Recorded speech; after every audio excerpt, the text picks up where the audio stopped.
E eu convido a igreja a abrir a palavra de Deus no livro de Atos dos Apóstolos, no capítulo 16.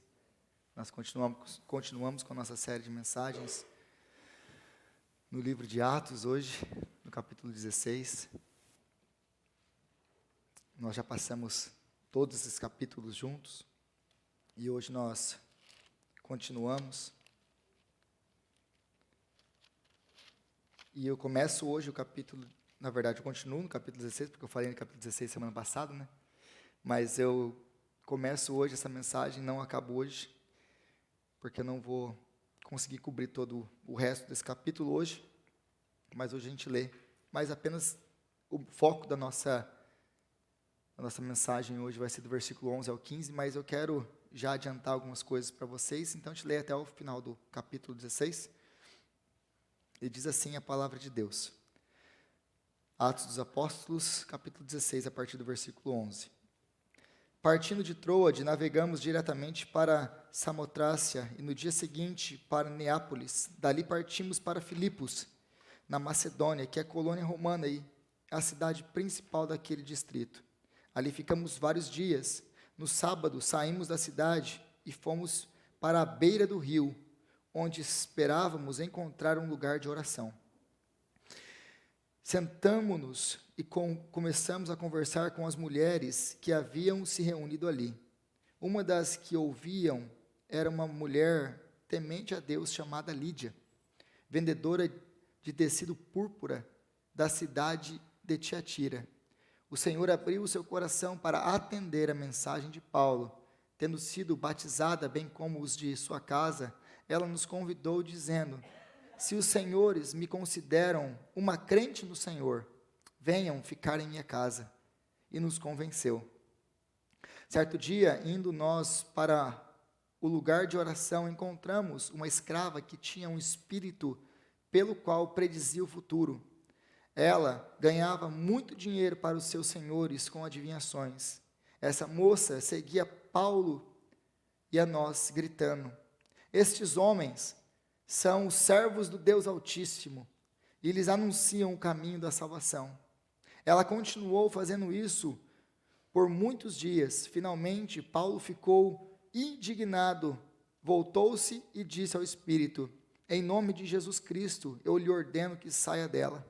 No mesmo instante, o Espírito a deixou.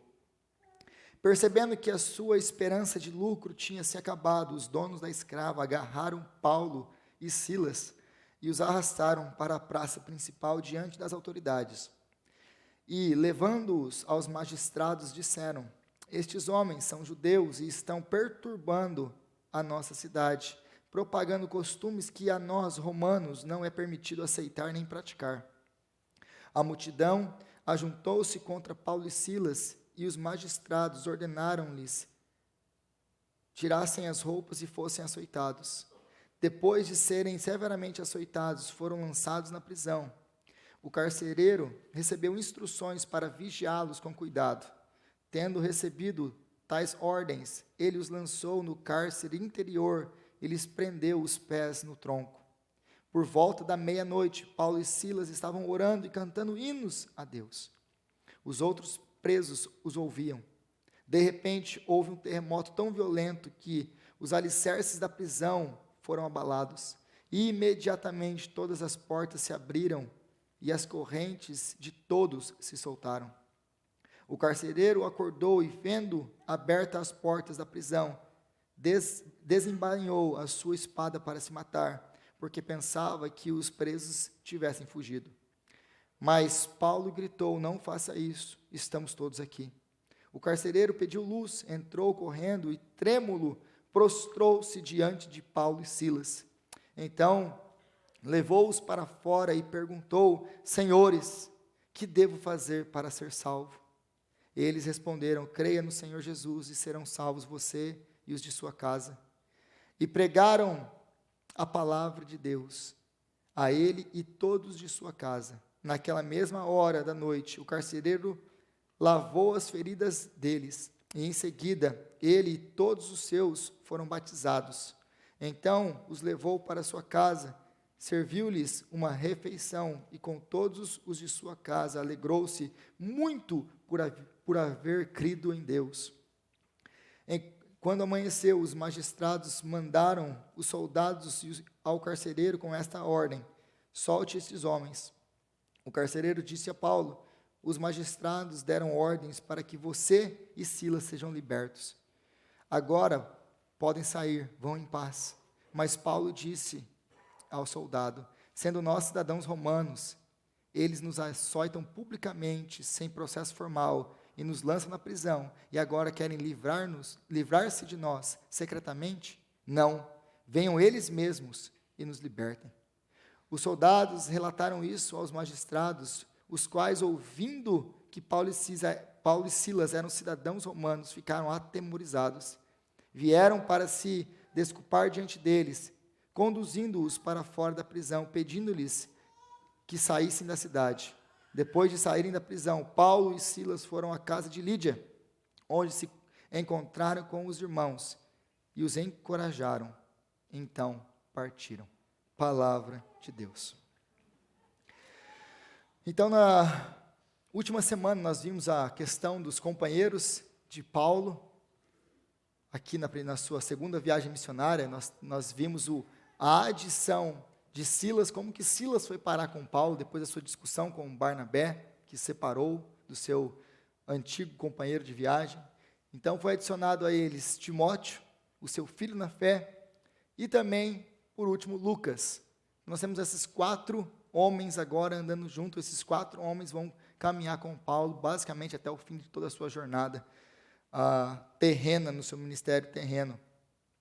Mas no capítulo 15 nós vimos algo que é muito importante no livro de Atos, que foi o primeiro concílio da igreja, que foi em Jerusalém por causa da discussão com os judaizantes. Se você se lembra dessa pregação, dessa mensagem, nós temos que Paulo e Barnabé haviam plantado igrejas, já feito a sua primeira viagem missionária e plantado igrejas, e a igreja está explodindo, a igreja no meio dos gentios está explodindo. Antioquia tinha se tornado um centro de uma igreja muito missionária, uma igreja muito forte na cidade de Antioquia, que era uma cidade também de uma expressão muito grande na época, e vai começando a tomar uma proeminência a cidade e a igreja de Antioquia, o que vai causar muita dor de cabeça para os judeus de Jerusalém, que começam a ficar enciumados por causa daquilo que está acontecendo em Antioquia e com as viagens missionárias de Paulo e Barnabé.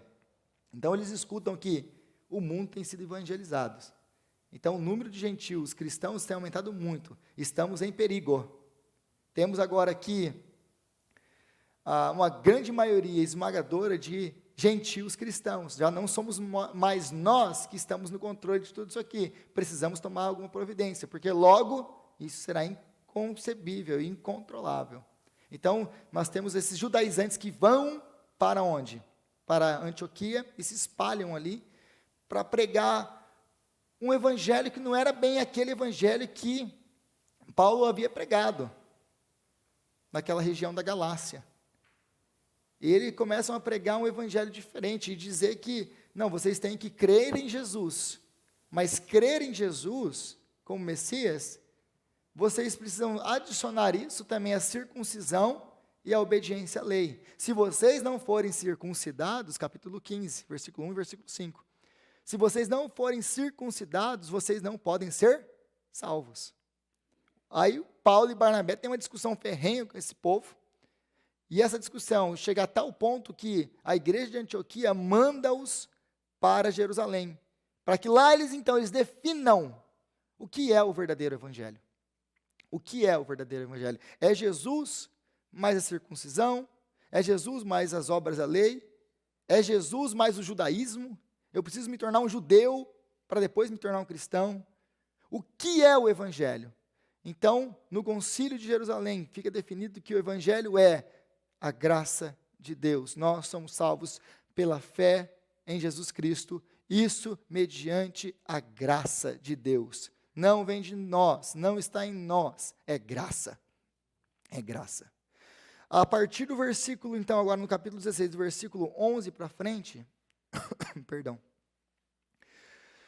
A partir do versículo 11 para frente, até o final, por isso que eu quis ler todo o texto, nós vamos ter os efeitos da pregação do Evangelho, ou os efeitos da pregação do verdadeiro Evangelho.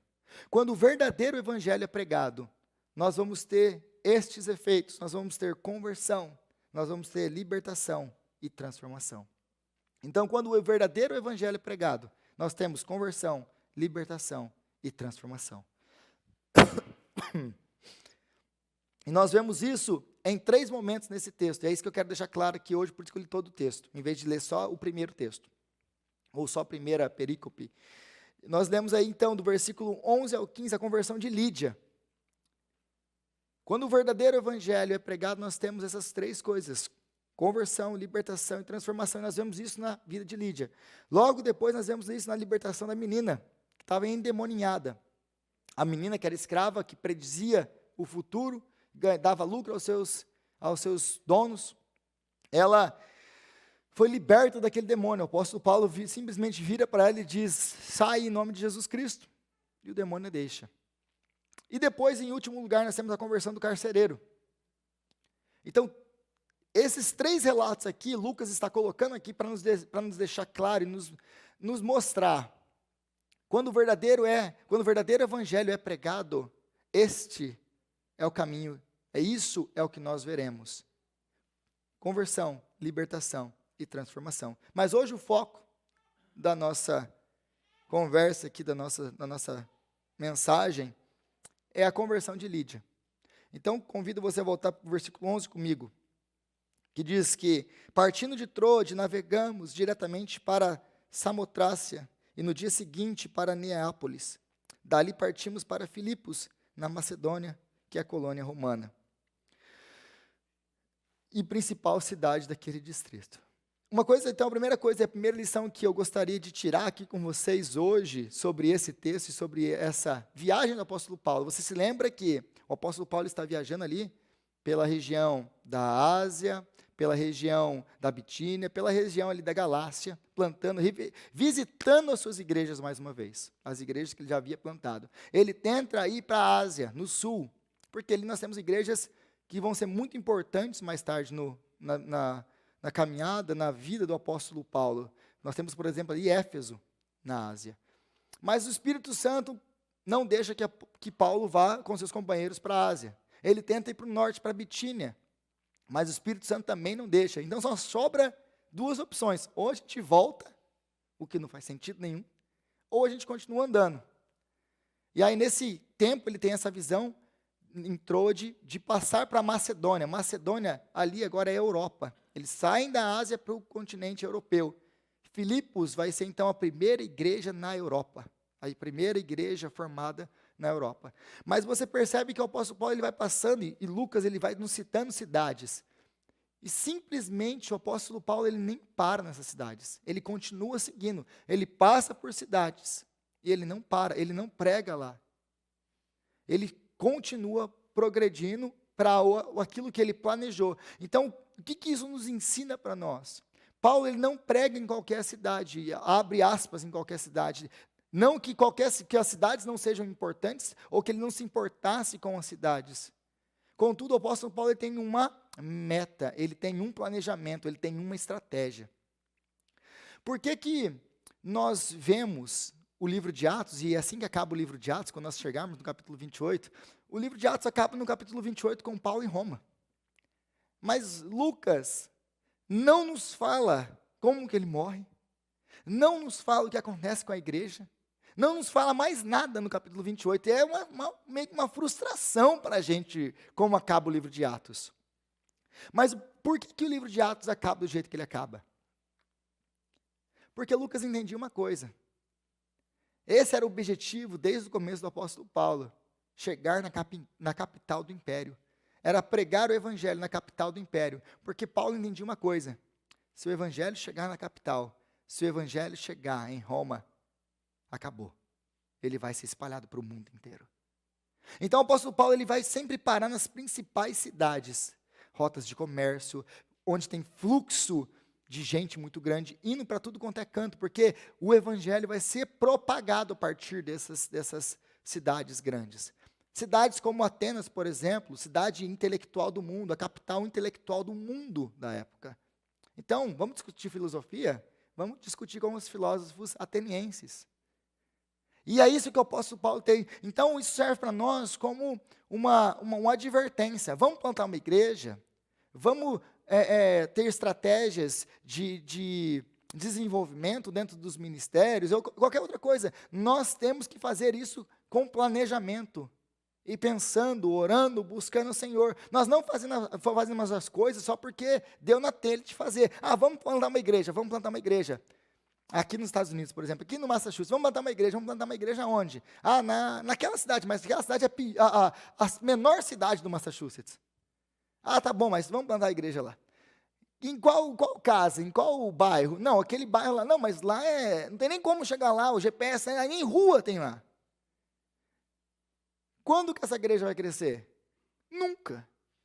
Então, Deus ele nos dá a capacidade intelectual, mental, para planejarmos e fazermos as nossas estratégias, mas no meio desse caminho, quem vai nos guiando é o Espírito Santo, para fazer com a sua vontade.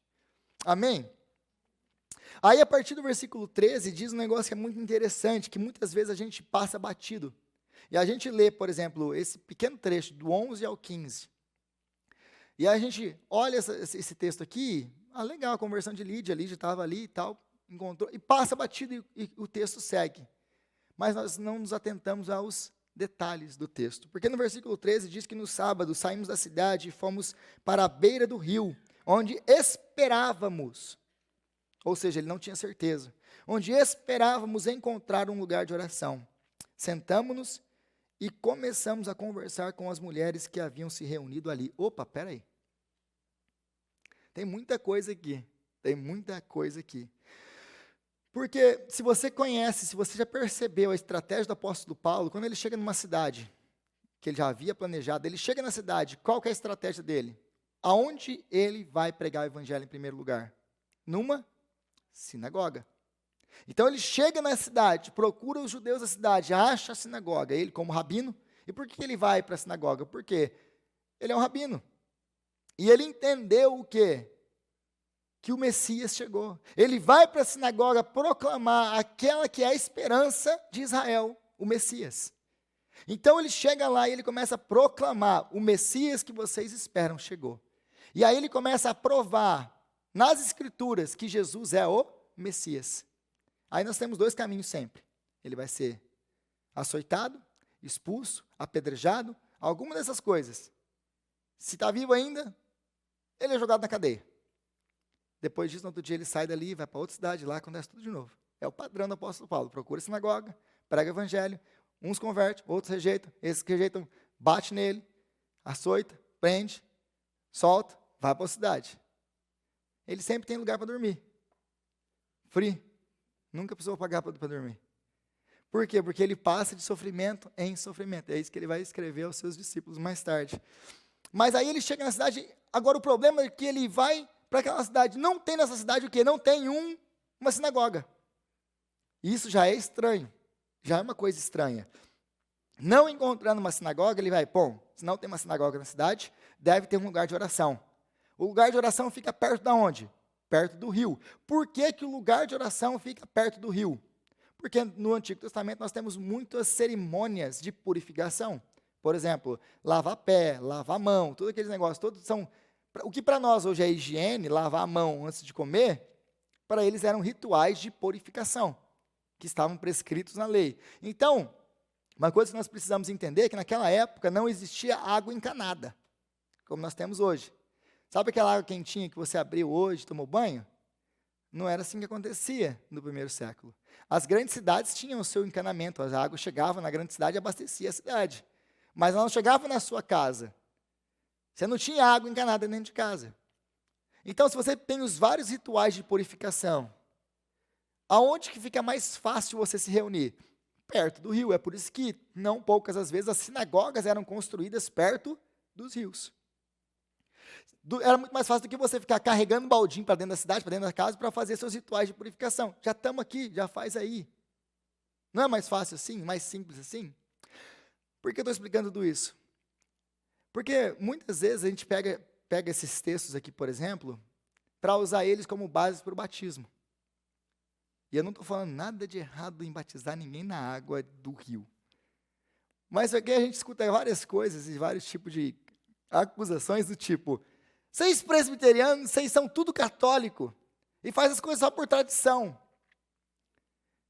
Como assim? Não, porque aqui ó, a Bíblia diz que ela foi batizada no rio, perto da água. Então a gente tem que batizar no rio, a gente tem que batizar na água corrente. E aí a gente tem maluco até hoje quebrando gelo para colocar o nego lá dentro. Estou mentindo?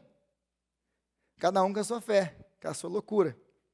Aí, por que eles faziam isso? Por que eles estão perto do rio? Porque ela é batizada dentro do rio. Porque é muito mais fácil, você está com a água ali, você já batiza a pessoa. Porque você tem que estar perto do rio, o próprio batismo do apóstolo Paulo já é um problema teológico para você responder. Porque ele estava dentro de uma casa. Então, tinha uma piscina para mergulhar o apóstolo Paulo lá. Bom, você pode até crer nisso. E algumas pessoas vão acreditar nisso. Mas, enfim. Então, por que eles estão perto da água? Porque era uma coisa mandatória? Não, porque era prático. Porque era prático. Eles tinham os rituais de purificação que eles praticavam, eles estavam perto do rio. Era só por causa disso que eles se reuniam ali. Mas o fato deles agora conversarem com as mulheres, eles sentaram ali, se assentaram e começaram a conversar com as mulheres. Já tem Lucas já está gritando para você, nesse versículo, chamando a sua atenção. Para quê? Quando mulheres conversavam com homens em público, naquela cultura, naquele tempo? Nunca. Judeus não se sentavam com mulheres para conversar. Que legal, tem um grupo de mulheres, vamos sentar para conversar com elas. Não é assim que funciona a coisa. Então Lucas está gritando para você, tem um sinal vermelho aqui, presta atenção nisso aqui. Aí nós vamos entender o porquê que nós não temos uma sinagoga na cidade. Por que o apóstolo Paulo e seus companheiros não acham uma sinagoga na cidade? Por que não acham uma sinagoga na cidade? Porque não tem 10 homens na cidade para se formar uma sinagoga, que era o mínimo necessário para se ter uma sinagoga. Para você formar uma sinagoga judaica, você precisava ter, no mínimo, 10 homens, patriarcas, homens de família dentro da cidade. Então você poderia formar uma sinagoga. Eles vão para o lugar de oração, esperando encontrar o que lá? Homens judeus. Quando eles chegam lá, quem que eles encontram? Mulheres tementes a Deus. O que isso quer dizer? Que elas não eram judias. Elas eram mulheres que adotaram o judaísmo. Elas temiam a Deus, mas elas não tinham ainda se convertido ao judaísmo. Elas praticavam o judaísmo, elas gostavam do judaísmo, elas eram tementes a Deus. Aí você vai entender o porquê que ele não tem uma sinagoga na cidade, porque não tem judeu na cidade. Não tem judeu na cidade. Isso aqui é muito importante para a gente entender mais tarde a vida de Lídia. E quem é Lídia. E a partir do versículo 14, aliás, o apóstolo Paulo introduz, ou Lucas, nos mostra quem é Lídia. Uma das que ouviam era uma mulher temente a Deus chamada Lídia, vendedora de tecido púrpura da cidade de Tiatira. O Senhor abriu o seu coração para atender a mensagem de Paulo. Então Lídia ela vinha de uma cidade chamada Tiatira. Você, se lê o livro do Apocalipse, você conhece essa cidade, porque essa é uma das cidades do Apocalipse. E essa cidade ela fica na região da Ásia, no distrito de Lídia. Então, provavelmente, o nome dela não era Lídia. O nome dela era alguma outra coisa, mas ela era conhecida pela região que ela veio. Por exemplo, vou dar um exemplo. Quase não tem mineiro nesse lugar. Aí você chega, aí você, é da onde? Apesar que mineiro é mais difícil você achar isso, mas você acha alguma pessoa, por exemplo, como eu, quando eu jogava bola, etc, etc, o povo me perguntava, mas de onde você é? Eu falei, sou do Paraná. Aí o nome, ninguém sabia o meu nome, mas o povo começava a me chamar do quê? De Paraná. Ou Paraná, ou Paraná. Eu falei assim, legal. Então as pessoas me conheciam por da onde eu vinha, não me chamavam pelo meu nome. Era o Paraná, não que esse seja o meu nome. Mas muitas vezes nós somos conhecidos da onde a gente veio. É o mineiro, é o goiano, é não sei o quê. Possivelmente esse aqui é o caso de Lídia. Não que o nome dela fosse Lídia, mas ela era da região de Lídia. E ela era conhecida porque ela vinha daquela região. Em outras palavras, ela é uma imigrante. Como você como eu aqui, como talvez 99% de nós que estamos aqui hoje. Nós somos imigrantes. Ela saiu da Ásia e passou para a Europa, ou para a Macedônia, onde vivia. Tiatira era conhecida por ter muitas pessoas que trabalhavam com a produção de púrpura, ou do tecido púrpura, ou de tingir roupas com isso, com aquele pigmento que eles tiravam de molúsculos achados no mar Egeu. Alguns teólogos isso vai variar um pouco, mas alguns vão dizer que eles precisavam de 80 quilos desse molúsculo para tirar 1 grama desse tingimento púrpura para fazer a sua roupa. Aí você consegue mais ou menos ter a noção de quanto seria para você tingir uma capa ou uma roupa inteira de púrpura. E baseado nisso, o preço que seria você ter uma roupa púrpura. Então as roupas púrpuras eram muito caras. Apenas as pessoas muito poderosas e muito ricas, os governantes, que usavam esse tipo de roupa, não era qualquer pessoa. E em Tiatira é onde ela conhece o judaísmo, porque diferente de Filipos, aliás, a carta que o Enio abriu hoje aqui, é a carta aos Filipenses, que nasce na casa de Lídia. Possivelmente quem recebe e lê essa carta é Lídia, na casa junto com os presbíteros da igreja. Essa carta que nós começamos o culto hoje foi escrita para essa igreja que começou nesse dia, aqui. A carta aos Filipenses. Mas lá em Tiatira, ela conhece o judaísmo. Lá tem uma grande comunidade judaica. Existia uma grande comunidade judaica nessa época. Em Tiatira é lá que ela tem, então, esse encontro com o judaísmo. Agora, outras coisas que nós aprendemos desse texto, desse relato, é que ela era uma empresária de sucesso. Como que eu sei que ela é uma empresária de sucesso? Porque ela mexia com alguma coisa que hoje para nós seria a mesma coisa que vender diamante ou ouro. Para quem que você vende diamante ou ouro? Você vende para gente rica. Você vai tentar vender ouro para mim? Não vai rolar. Você vai tentar vender diamante para mim? Coitado de você. Então, com quem que ela mexia? Ela não mexia com gente igual eu. Ela mexia com gente poderosa, com gente muito rica. Então, ela só lidava com esse tipo de pessoas. Por causa disso, ela era muito rica. Da onde que você viu que ela é rica? O texto não fala que ela é rica. Ah, não. Quando ela convida Paulo e seus companheiros de viagem para ficar na casa dela, ela não tinha uma casa comum daquele tempo. Como que é uma casa comum daquele tempo? Uma casa comum daquele tempo era um quadrado. Ali era a sala, a cozinha, o quarto de todo mundo ficava junto no mesmo lugar. Algumas casas um pouquinho mais ricas tinham um quartinho de hóspedes. Um quartinho de hóspedes.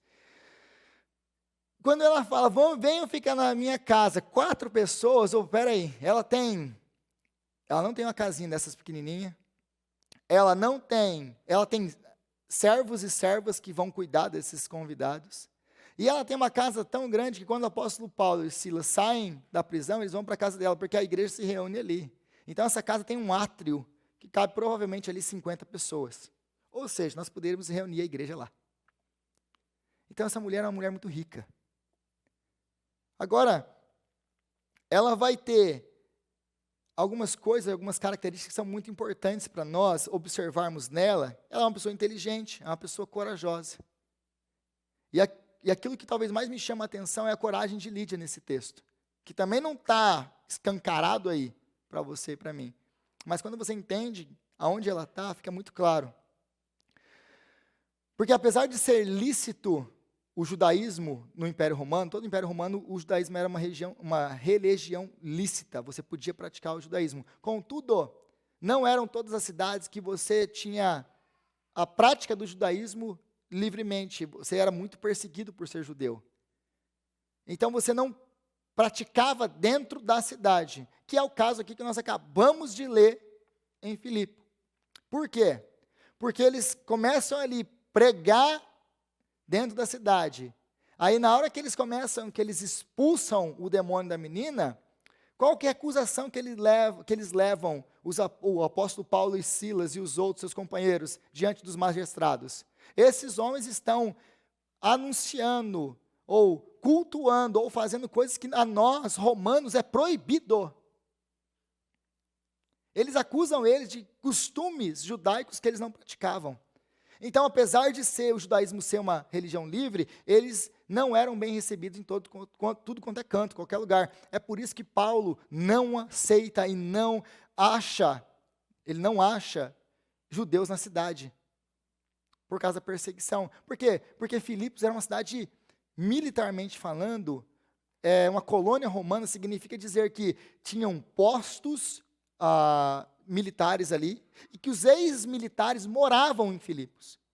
Porque César dava para esses ex-militares algumas cidades para eles morarem, estratégicas, para eles manterem a paz daquela região.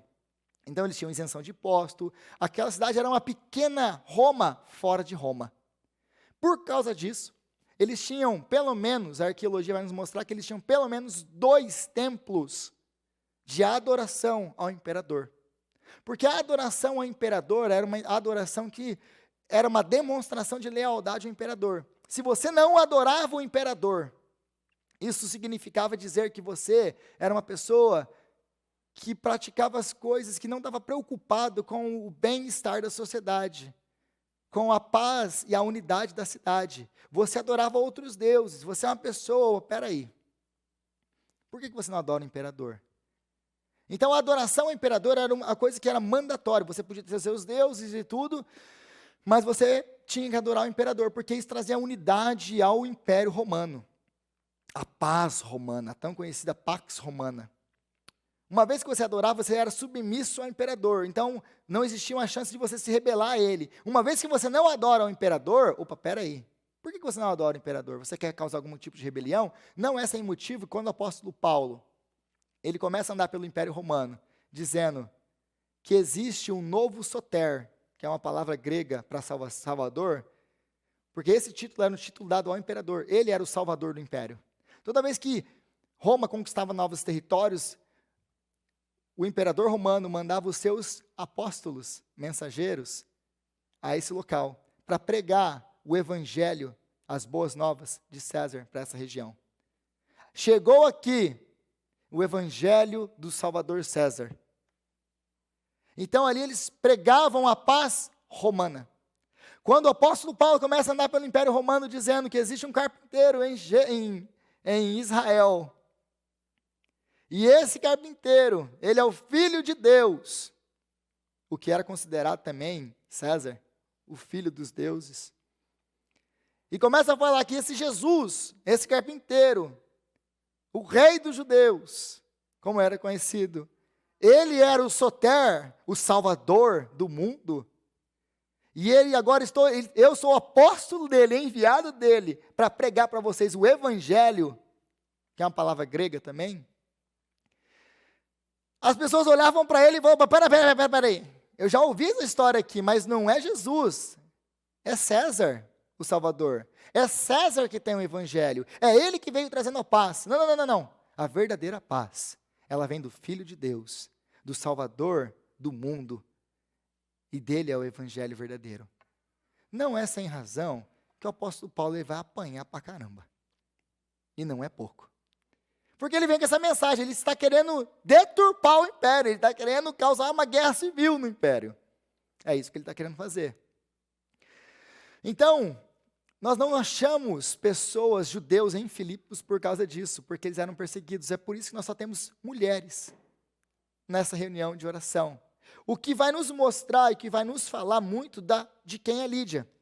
O fato de Lídia se associar com o judaísmo e com mulheres fora da cidade, dela dizer que ela acredita nesse Deus do judaísmo, que não é aceito na cidade, numa cidade de forte adoração ao imperador, cheio de militar, cheio de pessoas importantes no império, governantes. Lembre-se que ela só trabalha com essas pessoas, porque essas pessoas têm dinheiro para comprar o que ela vende. Então ela chega para essas pessoas, e ela fala, não, eu não vou. Vamos lá adorar no templo, vamos lá adorar o imperador. Não, eu não adoro o imperador, eu não adoro no templo, eu não adoro os deuses, eu adoro o Deus de Israel.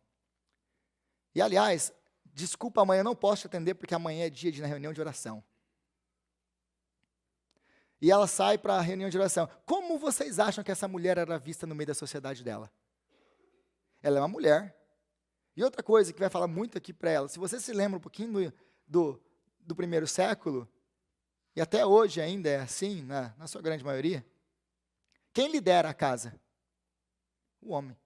Isso vai dizer para nós, o que os teólogos vão nos dizer aqui, que provavelmente ela era viúva. Então ela lidera a sua casa, ela não tem marido. E ela é uma mulher que, apesar de ser viúva, e naquele tempo, a mulher, gente, naquele tempo era uma coisa terrível. Porque se seu marido morria, você tinha basicamente duas opções. Ou você se casava de novo, ou você caía na prostituição. Por quê? Porque você passava fome. Mulheres não trabalhavam como trabalham hoje. O negócio era difícil. Era muito difícil. Aliás, o dote do Antigo Testamento, que tinha que pagar para o pai, não era para o pai que estava pagando. Era em caso de alguma coisa acontecer com o homem e ele morrer, ou abandonar a mulher tinha alguma coisa para sobreviver. É por isso que tem que pagar o dote no Antigo Testamento. É Deus protegendo a mulher. Parece um negócio tão absurdo. Como assim pagar para a mulher, pagar para o pai da mulher, os camelos? É a mulher que está casando? Não, é para assegurar se caso acontecer alguma coisa com o marido.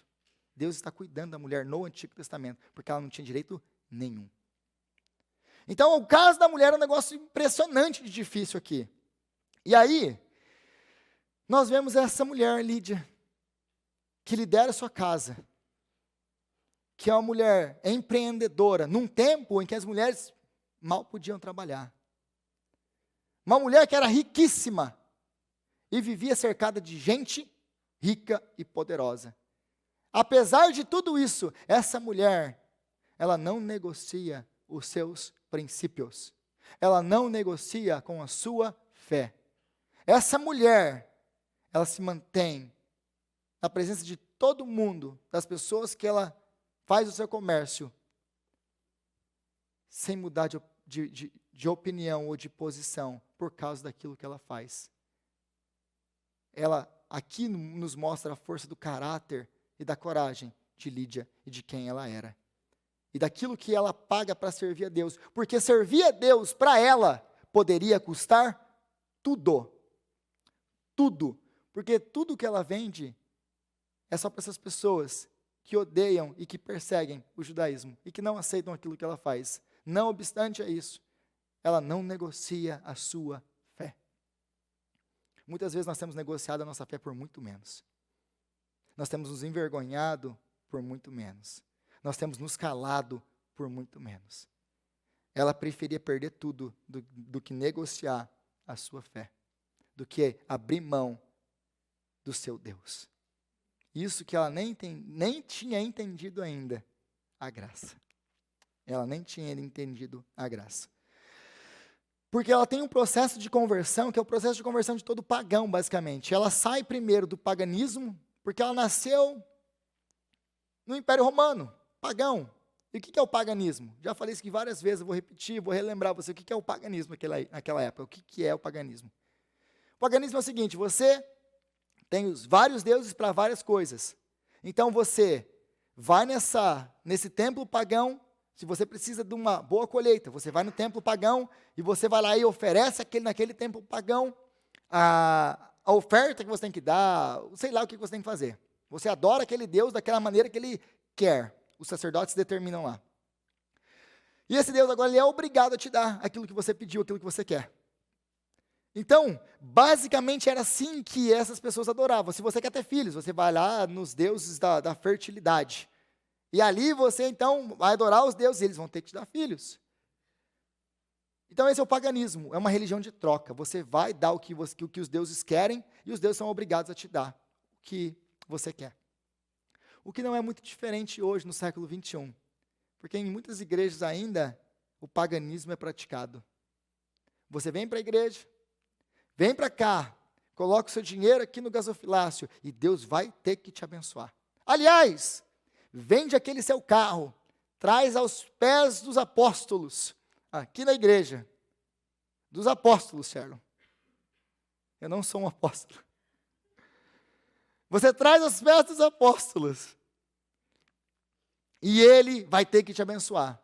Ainda hoje tem muita igreja oferecendo paganismo no lugar de cristianismo. Eu sempre falei, continuo repetindo isso. Não se barganha com um Deus que não precisa de nada. Ele é Deus.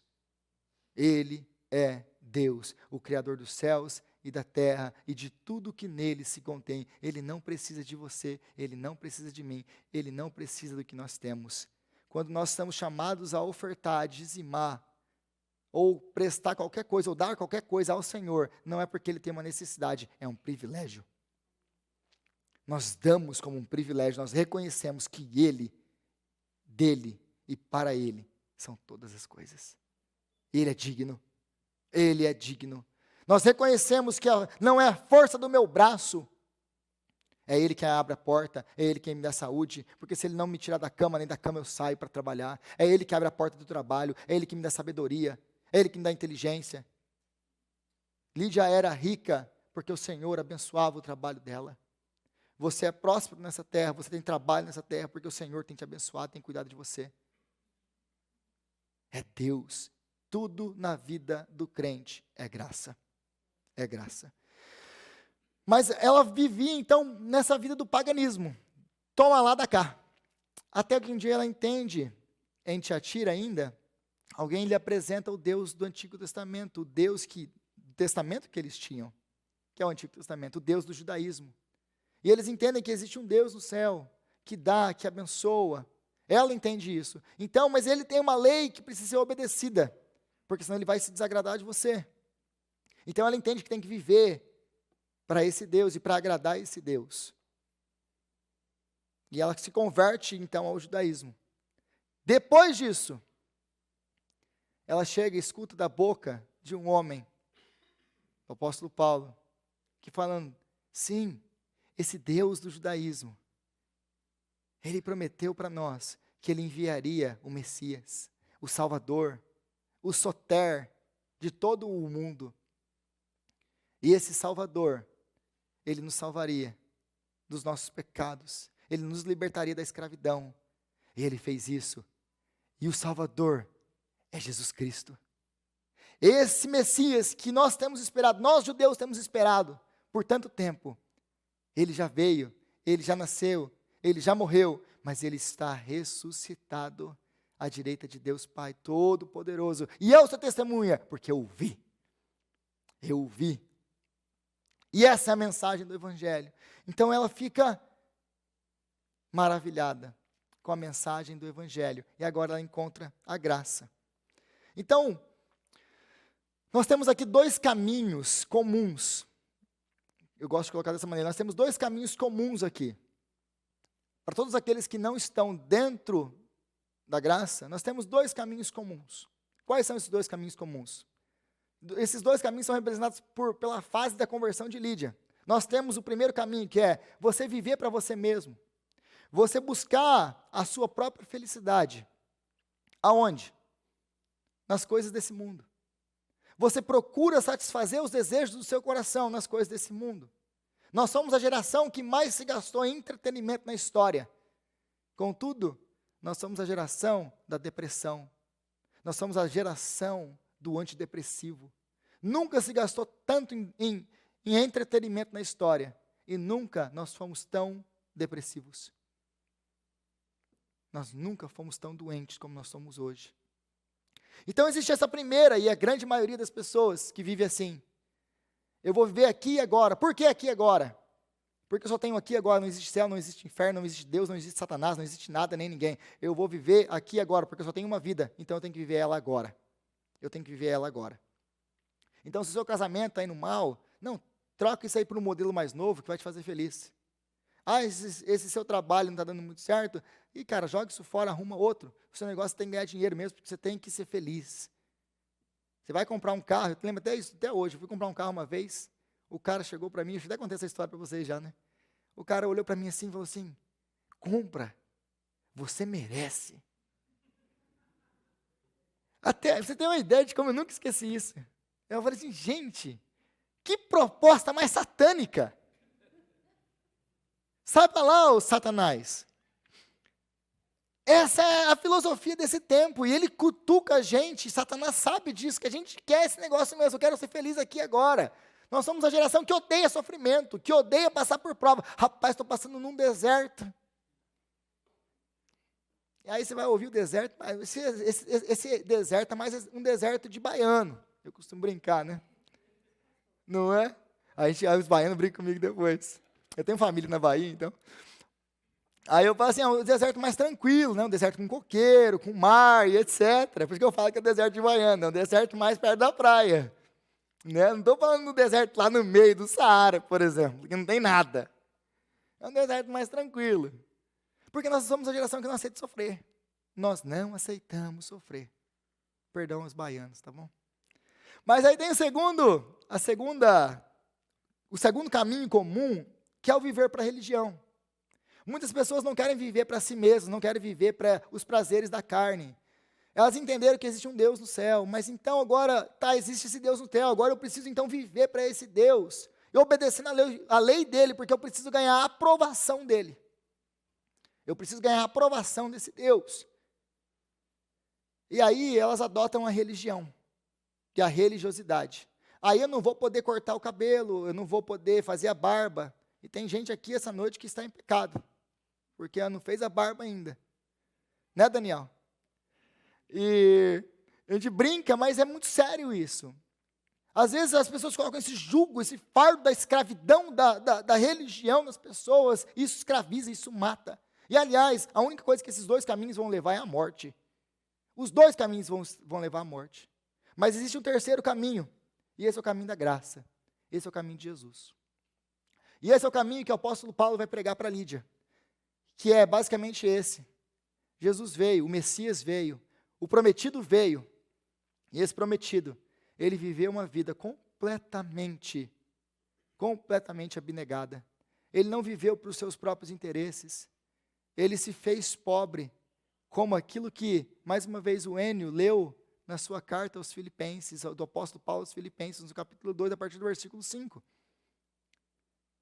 Apesar de ser Deus, ele abriu mão da sua glória para viver, para ser o mais simples de todos os homens. Ele abriu mão dos seus interesses por amor a você.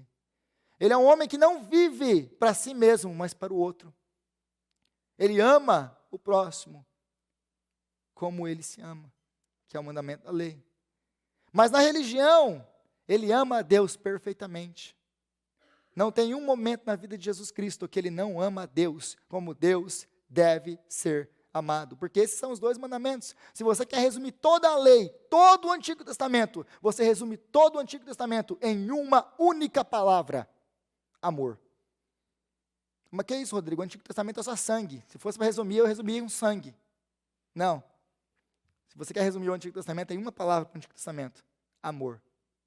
Se você quer resumir toda a lei do Antigo Testamento, Jesus resumiu: ame a Deus com toda a sua força, com todo o sentimento, com todo o seu entendimento, com toda a sua alma, com todo o seu coração, com todo o seu ser. Ame a Deus assim. E ame ao próximo como você se ama. Você quer ir para o céu pelos seus próprios esforços? Você quer ir para o céu por obedecer ou por obediência à lei? Não é obedecendo aquela lista que está ali. Se você quer ir para o céu pelos seus próprios méritos, existe uma maneira, e a maneira é essa: ame perfeitamente como Deus ama, e você pode. Alguém se habilita? Você consegue amar o seu próximo como você se ama? Alguém aqui consegue? Nem a gente mesmo consegue se amar muito. Tem dia que até com raiva da gente a gente está. Eu nem vou entrar no mérito de amar a Deus. Porque não existiu um segundo na sua vida e na minha vida que você amou a Deus como Ele deve ser amado, como Ele espera ser amado. Nós quebramos o maior de todos os mandamentos. As pessoas não entendem. Por que alguém vai para o inferno? Por quebrar essas leis, quebrar isso, essas coisas absurdas do Antigo Testamento? Não. Você é réu de inferno por uma única coisa: você nunca amou a Deus como Ele merece e deve ser amado. Eu nunca amei a Deus assim. Então todos nós somos culpados de quebrar o maior de todos os mandamentos, que é amar a Deus. Nós não amamos a Deus, nós não amamos os nossos irmãos. É por isso que para nós é impossível obedecer à lei. É impossível. Mas ele não. Ele obedeceu a Deus, ele amou a Deus. Jesus não tem um segundo na vida de Jesus que ele não amou a Deus como Deus deve ser amado. Não tem um segundo na vida de Jesus que Jesus não te amou, que Jesus não me amou, como a lei determina que ele ame. Jesus é o amor perfeito do Pai. Mas então, aí nós pensamos no resultado de tudo isso. Agora, então, ele foi exaltado por Deus. Então, Deus agora o exaltou. Sim, Deus o exaltou, mas não sem antes, como diz Isaías, moê-lo e fazê-lo sofrer, porque ele estava carregando as nossas iniquidades, o nosso pecado. O castigo que nos traz a paz estava sobre ele. Então agora, esse homem que viveu perfeitamente uma vida de viver para o outro, de obediência a Deus, de amor a Deus, ele sofre. Por que ele sofre? Porque ele estava representando você e a mim. Porque ele estava sofrendo a justa condenação da lei, que devia ser colocada sobre nós, foi colocada sobre ele, para que nós pudéssemos viver aquilo que ele tem, o mérito que ele tem diante de Deus, para que os seus méritos fossem colocados sobre nós, e nós pudéssemos ser apresentados diante de Deus, santos, limpos, purificados, livres de mancha e toda acusação, como diz o apóstolo Paulo em Colossenses. Por causa dos méritos de Jesus, nós fomos salvos. Isso não vem de vós, é dom de Deus. Não é por obras para que ninguém se glorie, mas pela graça. Pela graça. E é esse o evangelho que Lídia escuta.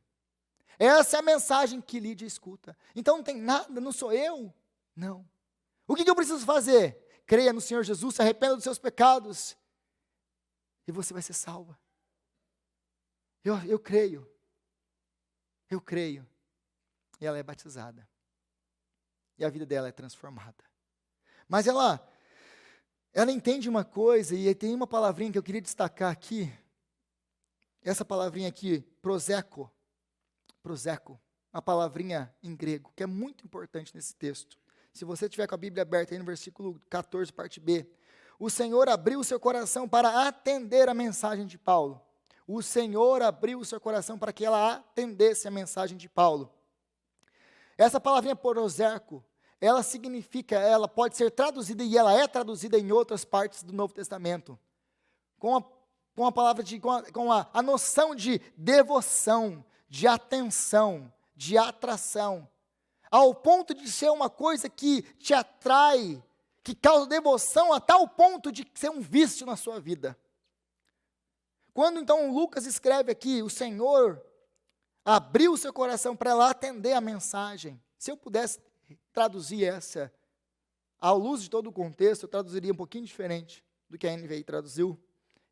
E eu traduziria assim: o Senhor abriu o seu coração para ela ver a beleza do Evangelho.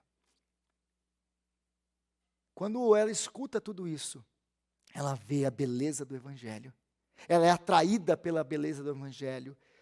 O Evangelho chama a atenção do coração dela, como nada nunca chamou a atenção dela antes, ao ponto de causar devoção. Eu quero isso para a minha vida, eu quero entregar minha vida para isso. A vida dela é transformada. É isso que esse texto, é isso que Lucas quer nos dizer nesse versículo. Que quando ela escuta o Evangelho sendo pregado, quando Deus abre o seu coração, ela é atraída, a sua atenção é completamente voltada. Tudo mais perde para ela o significado. Agora ela coloca, ela entende, ela vê a beleza do Evangelho.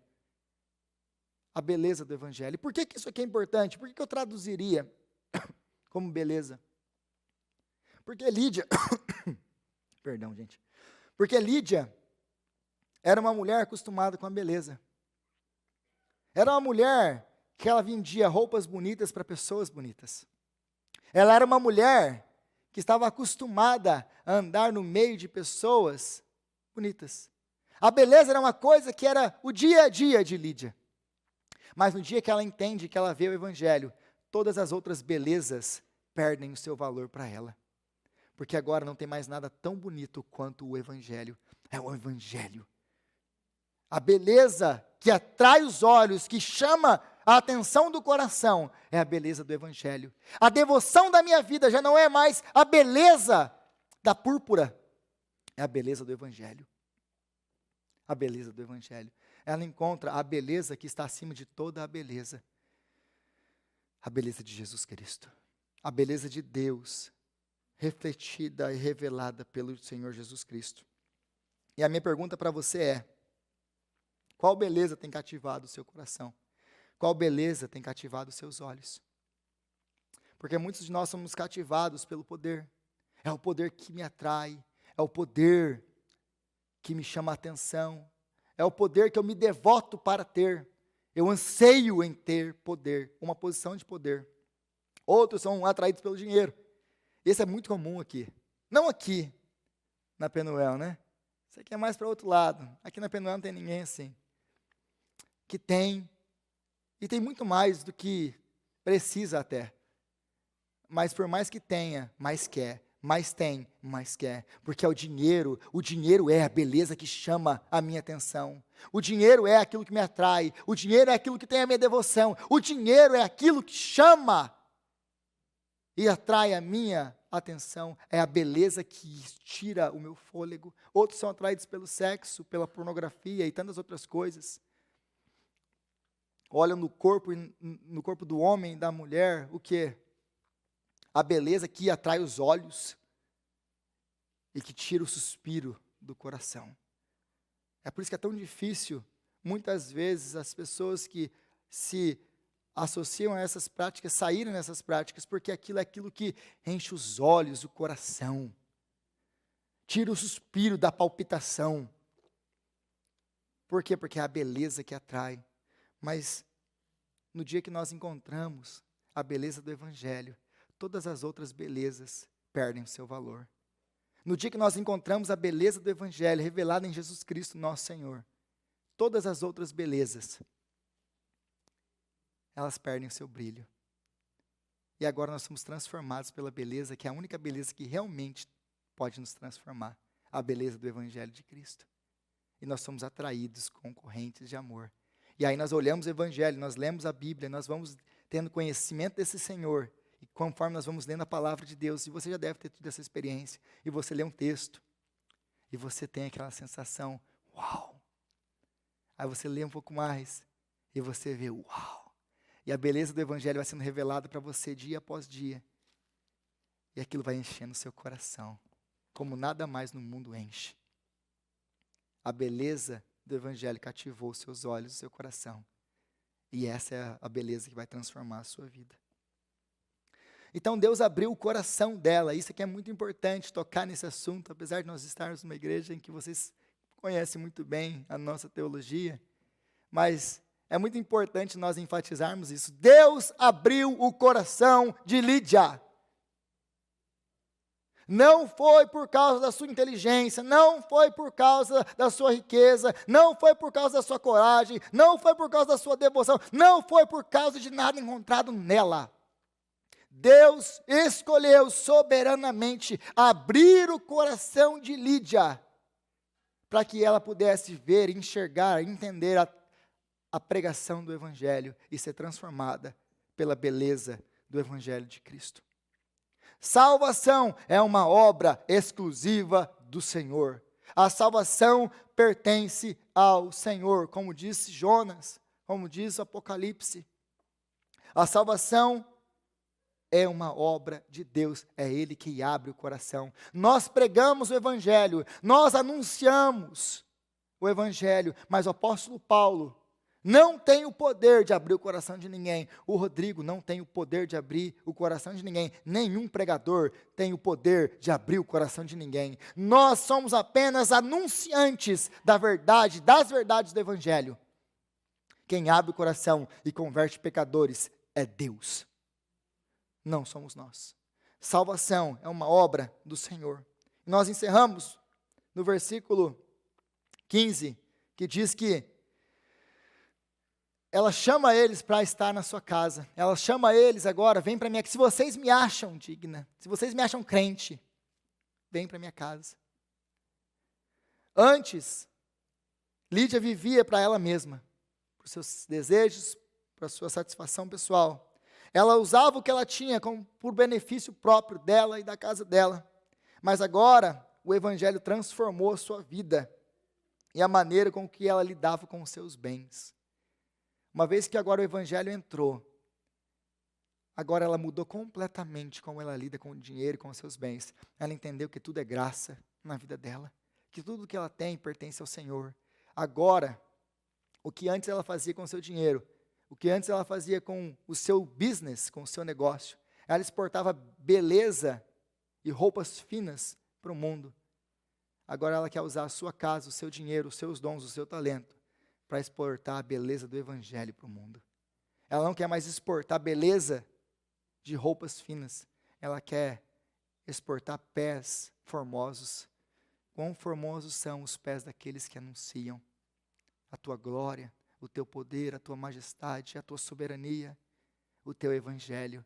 Ela quer que o mundo conheça o Evangelho, a beleza do Evangelho que alcançou a vida dela. Que Deus nos dê graça para sermos canal de bênção, para que nós venhamos a ser como Lídia e usar os nossos talentos, o nosso dinheiro, usar os nossos dons, aquilo que Deus nos deu, para exportar a beleza do Evangelho para aquelas pessoas que precisam. Amém?